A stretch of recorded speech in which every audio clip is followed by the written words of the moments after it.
Hello and welcome to the special podcast where we bring you honest conversations about conditions that often go unnoticed until it's too late. I am Mariam and today's episode is one we believe every adult and every family needs to hear. We are talking about thoracic aortic aneurysm TAA. The aorta is the largest artery in your body. It's the main highway your heart uses to deliver blood to every organ, every tissue, and every part of you that's alive. And when a section of that highway silently weakens and begins to bulge outwards, that's the thoracic aortic aneurysm. Here's what makes this condition so dangerous. Most people feel nothing, no chest pains, no warning signs, just silence until, in some cases, a catastrophic rupture. But here's the other side of that story, and it's an important one. When detected early, TAA is manageable. There are screening tools, medical therapies, and surgical interventions that can make all the difference between a diagnosis and a tragedy.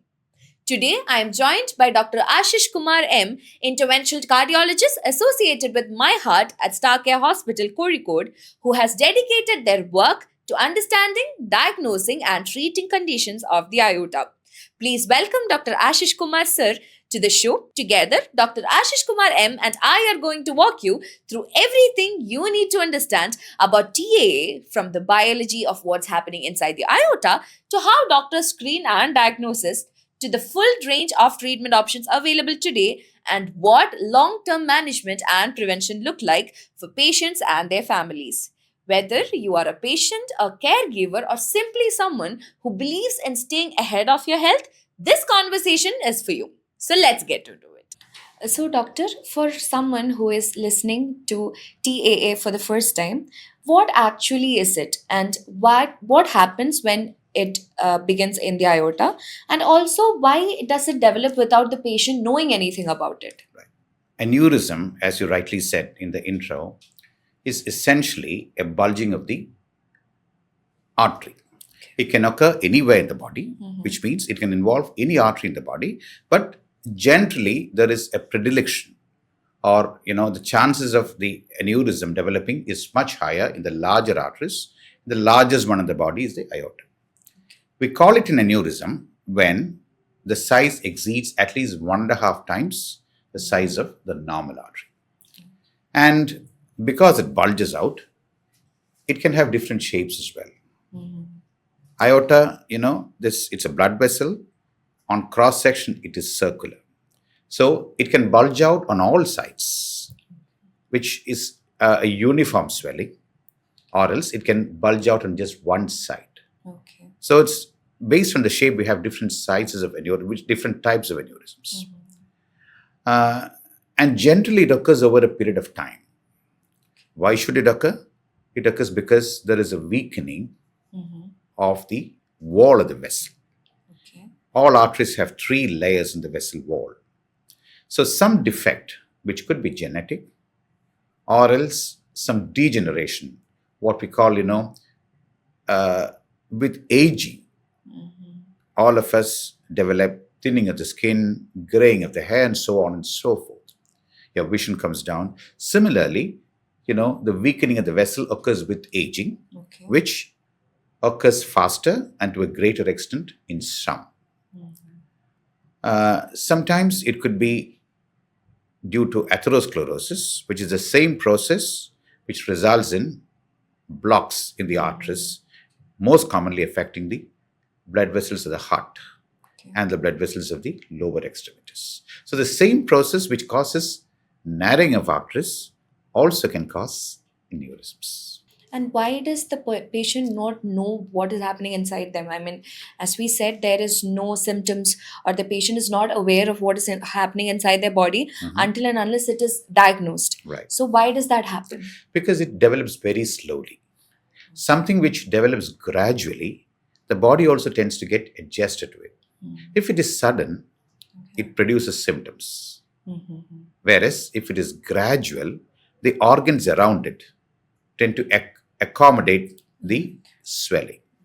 So sometimes it is diagnosed on an X-ray taken for some other purpose. You visit a doctor because you have persistent cough, or maybe some other reason for a screening, and then you detect an aneurysm.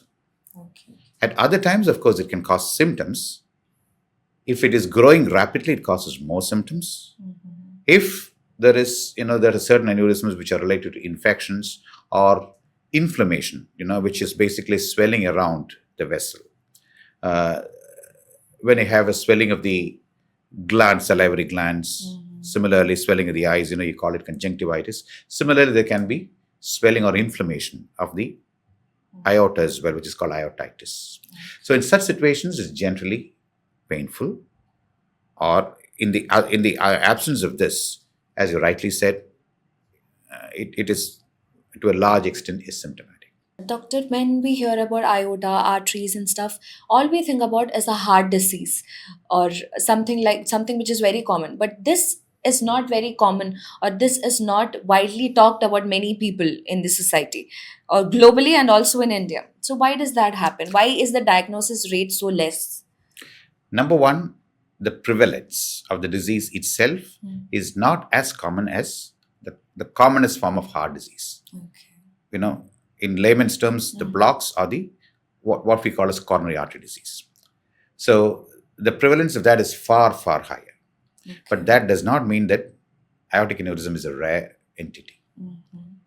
As age advances, obviously the prevalence increases. And what one need to understand is aneurysms of the aorta can involve the entire aorta, which means it starts from its origin at the heart and to where it divides into two and then supply the lower limbs. So it's the entire extent. It can, the entire extent, anywhere it can get involved. Okay. It can be in the chest, and that is what we are talking about today, or else it can be the abdomen, which is maybe far more common than in the chest. Doctor, when it comes to our patients here, is the risk of TAA lesser in Indian population when compared to the West, or is it more in the West? Not really. I think the incidence would essentially be the same. But then if you say that there are more smokers in the Western population, because smoking is a very strong risk factor for aortic aneurysms as well. Of course, there are other risk factors like high blood pressure, what we call as hypertension. Then certain genetic diseases.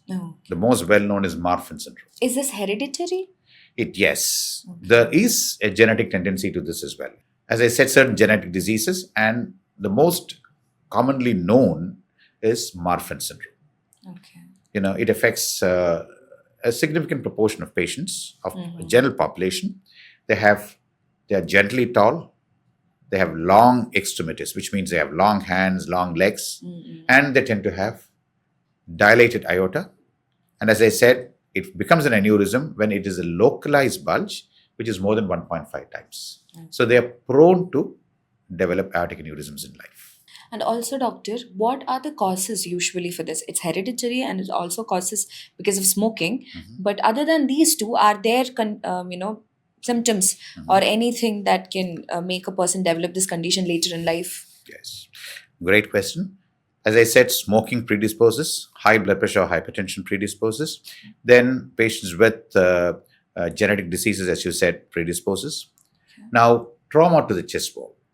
That can also cause a weakening of the artery, commonly blunt trauma. It might subside for the time being, but then that forms a weak spot on the arterial wall, which expands because the heart keeps beating, and you get a pulse because the flow of blood that exerts a pressure on the walls of the vessel. So when there is a weak part of the heart, it keeps, keeps enlarging. So trauma is a cause. Then sometimes there are small blood vessels. See, now the blood vessels carry blood to different parts of the body. But the wall of the blood vessel also needs to get nourished, especially the large artery like the aorta. So for certain reasons, those blood vessels can rupture, which supply the wall, because they also require nourishment. So when it ruptures, it forms a small bleeding spot. Once the bleeding spot forms, it expands. Similarly, like you develop ulcers in the stomach ulcers in the oral cavity, we can develop ulcers in the wall of the arteries. We call them penetrating ulcer. So as the term implies, it keeps penetrating the wall. Okay. And then, as I said, there are 3 layers. It penetrates the inner and the middle layer, and then subsequently, over a period of time, because it's a weakened arterial wall, it forms an aneurysm. So there are several other causes which are not very common. But if you ask me to list out the commonest, I would probably say atherosclerosis is the commonest in the chest. And even in the chest, actually, you can divide it into 2. You're talking about thoracic aortic aneurysms today, something which is closer to the origin, which is closer to the heart. We call it the ascending aorta. There, the causes could be slightly different. Certain people have 2 cusps, certain valvular abnormalities, which is again congenital, which occurs in almost about 2% of the population. So they are prone to develop aneurysms in the ascending aorta. So, doctor, if TAA goes undetected, what can happen? I mean, if a rupture happens, what are the emergencies that happens to this person? See, if it ruptures, generally you cannot save the patient. Okay. So you have to diagnose it before the rupture happens. Exactly. Okay. Now, the 2 things. One, as I said, before the rupture, generally they cause some symptoms. Okay. Because as it enlarges, it can cause pain. It can impinge on the adjacent structures, because chest wall is a closed cavity. The chest is a closed cavity. So it competes for space with the other organs, and which are there, the lung. If it presses on the lung or the tubes, which we call the bronchi, the divisions of the trachea or the windpipe. So then it causes breathlessness. Sometimes recurrent infections, chest infections. If it presses on the food pipe, what we call the esophagus, you have difficulty in swallowing. Okay. And sometimes, you can bring out blood in your sputum or the phlegm, which becomes blood stained. So these are the common symptoms. And if it is large, if it grows upward, it presses on one of the nerves and causes a change in voice, hoarseness of voice, which is a relatively common symptom. So a hoarseness of voice in an elderly patient, of course, I'm not saying that, it is purely vascular. It could be ENT-related causes as well. But this is something, if you don't find anything on the ENT, this is something which we need to consider. As we said, TAA is something that is it is a very silent condition. But is there something that the patient's parents or the relatives or anyone can notice so that they can go to a diagnosis before it ruptures? So is there anything like that? And also, what are the tools that we use to, diagnose this or investigate this condition? Right. One is when there is a family history, it always makes sense, to be aware that there could be an increased chance of that person or a family member developing an aortic aneurysm, which is far more common in the abdomen, but then in the chest as well, the thoracic aortic aneurysm. Now, as I said, generally you pick it up incidentally, like you go for a chest x-ray and find that out, or else certain symptoms. Now, diagnosis of aortic aneurysm, you can suspect from the chest x-ray, but not in all situations. The diagnosis is essentially based on a CT, a CT of the chest. And the CT, which looks at only the blood vessels, we call it because it involves the aorta, a CT aortogram. You inject contrast and then do an imaging.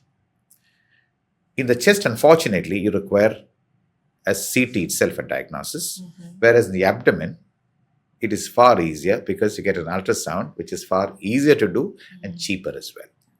So, doctor, would you recommend, as we get older, we start taking lab tests and we check our blood so that we stay healthy, right? So, for that, do you think someone who has passed 60 or 50, they should actually take a test like this to find out if there is something? I mean, should we add it to our routine checkups once in a while so that we can find out if there is a chance?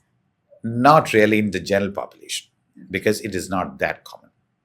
If you're talking about abdominal aortic aneurysms, it makes sense to actually, as age advances, the risk also increases. So patients who smoke, who have high blood pressure, who have other risk factors for heart disease, and who are past 70, It makes sense to get an ultrasound abdomen because abdominal aortic aneurysms are far more common than thoracic aneurysms. For thoracic aneurysms, again, the same risk factors, a family member having it, and if they develop symptoms. So, people who are diagnosed with TAA, what are the treatments or what are the plans that you would suggest for them? One is definitive treatment. It depends on the size of the aneurysm. See, you compare it with the balloon. The larger you inflate the balloon, the greater the chances of bursting. Rupture. Exactly. So similarly, the same holds for aortic aneurysms as well. The larger it is, greater is the risk of rupture. So smaller aneurysms, and generally we say, like, if it is less than 5.5 centimeters in diameter, can be followed up unless they cause symptoms, or else they are enlarging towards one side, what we call saccular, which means it is not all around.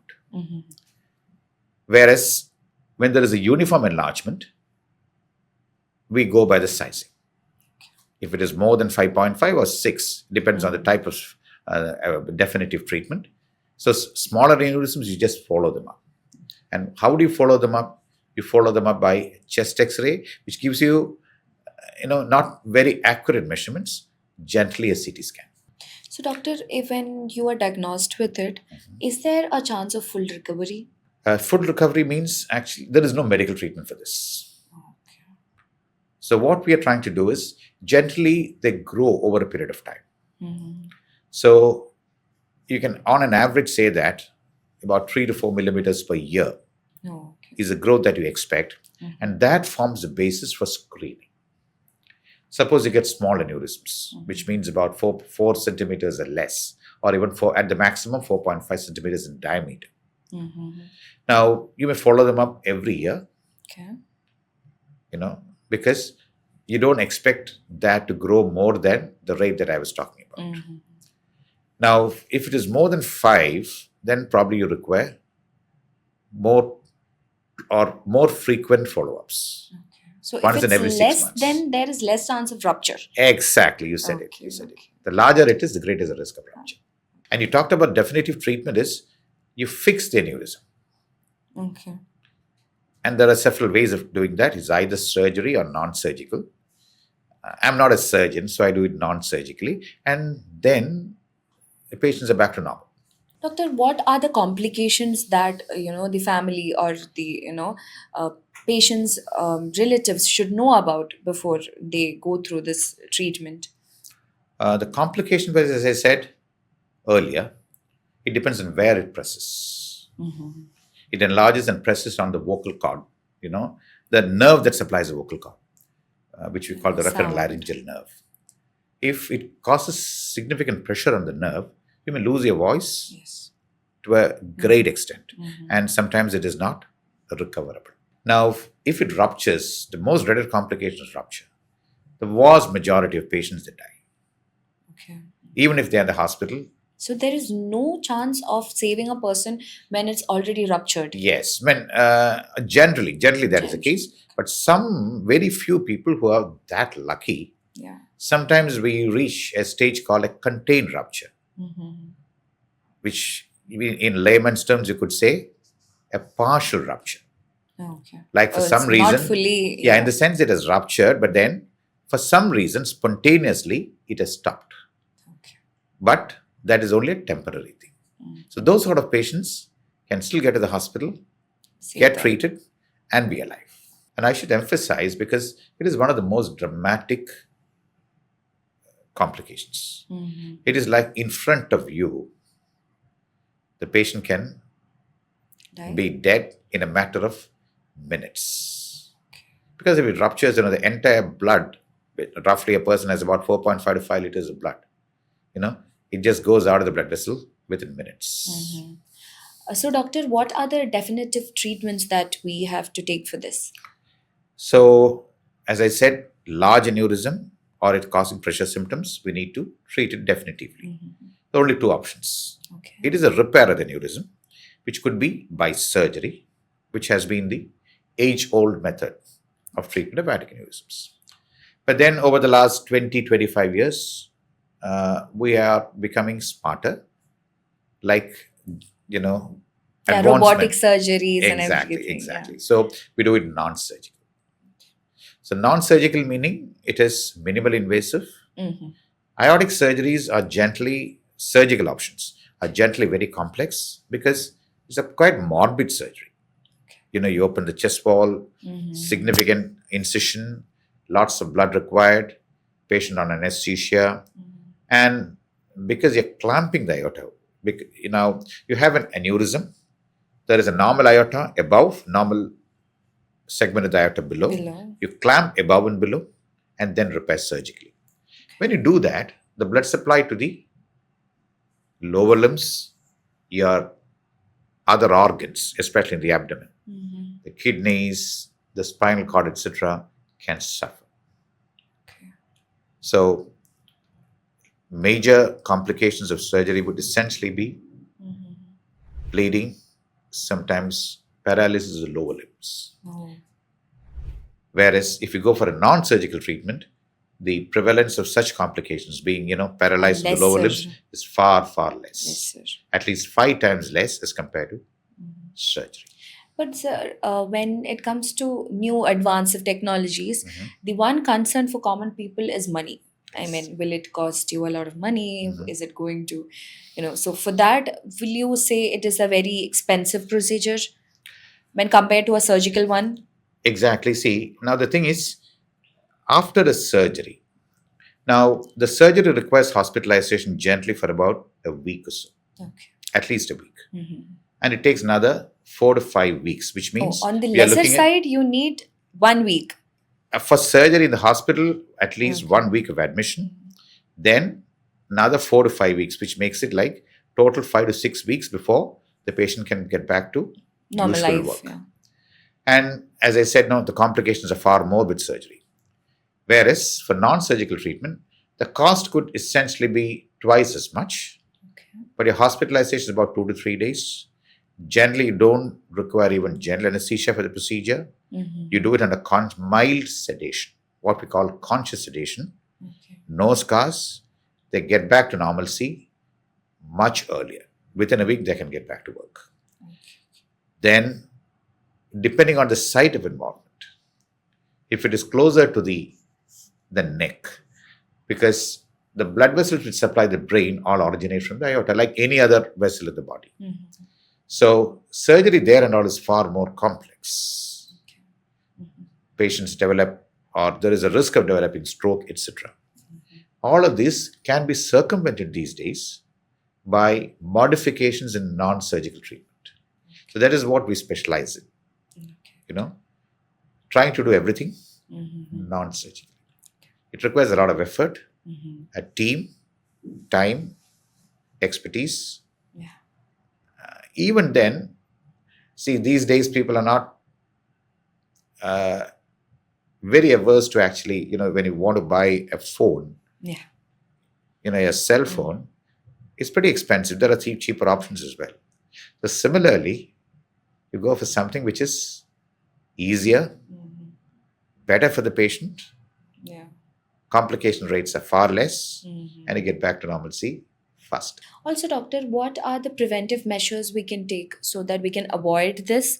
And also, when it comes to someone who has a risk of it because of hereditary, Mhm. what can the person do so that they don't have, they don't develop the condition?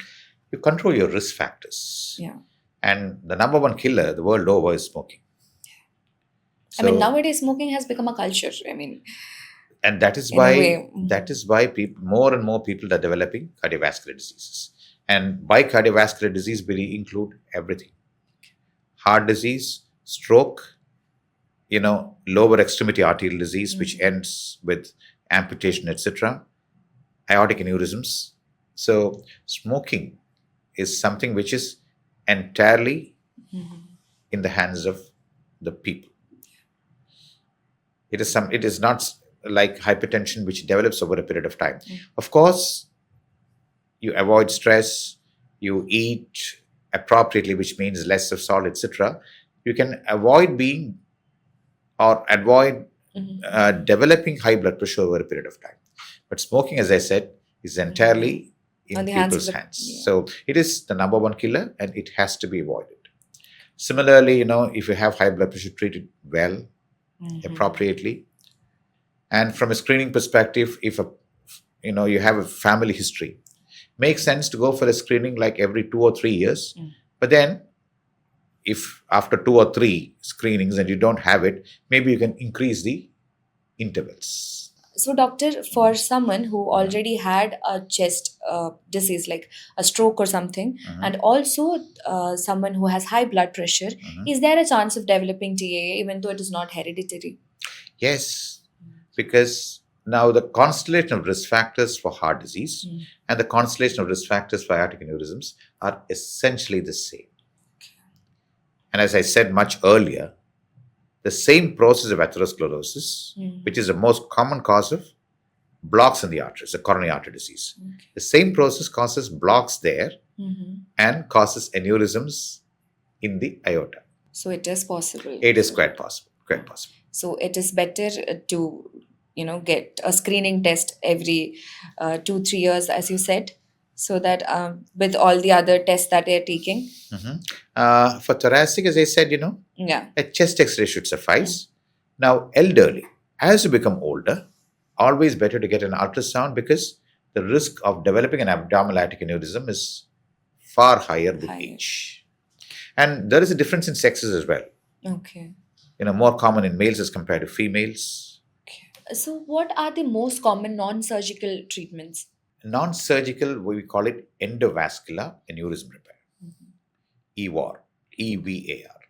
Endovascular means you go through the blood vessel, repair the blood vessel, and come out. How do you do that? You put tubes which are called stent grafts. I think the common people would know about stents because it's heart disease is very common, and they end up getting a stent, especially during a heart attack. Now, stents are basically made of metal and they are mesh-like. But the problem with the mesh is what? It allows passage of blood from from within the stent to outside the stent. In the aortic aneurysm, in case of aortic aneurysm, we cannot have that. So that is why such stents are called stent grafts, which are tubes, which means there is a skeleton or a stent, which again is made of metal. As I said, this mesh-like, but then you have a fabric within it. Within the stent? Within the stent, which could be a polyester, sometimes it is Dacron, certain other materials, which makes it, a tube-like, a closed tube. So you don't get to see the mesh. So what it means is the flow of blood would be essentially through the tube. So it is called endovascular aneurysm treatment, endovascular repair of aortic aneurysms. And what we're doing is we are excluding the aneurysm. That is, there is a swelling. As I said, there is normal vessel above, normal vessel below. So you connect the two with a tube.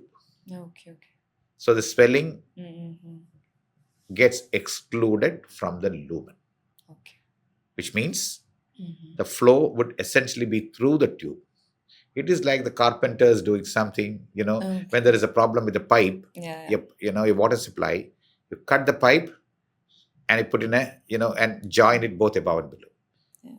But then it's a highly sophisticated way of, doing a similar sort of thing. And everything is done through the groin or sometimes the arteries of the upper limb. The non-invasive treatments. Non-invasive treatment. So, doctor, all these non-invasive treatments, they sound very advanced. So, are they available in India, like for the common public? Is it available in India? It is not like heart disease treatment. Like, if you develop heart attack, there are plenty of cath labs, and the density of cath labs in our state is far higher than in most states in the country. It is not as easy as that, and stent grafts are not stocked in most places because they are expensive. But availability wise, yes, within 24 hours, obviously we can get these stent grafts. Generally, they are multinational firms, multinational companies which manufacture, but availability wise, even in Calicut, it's pretty easily available.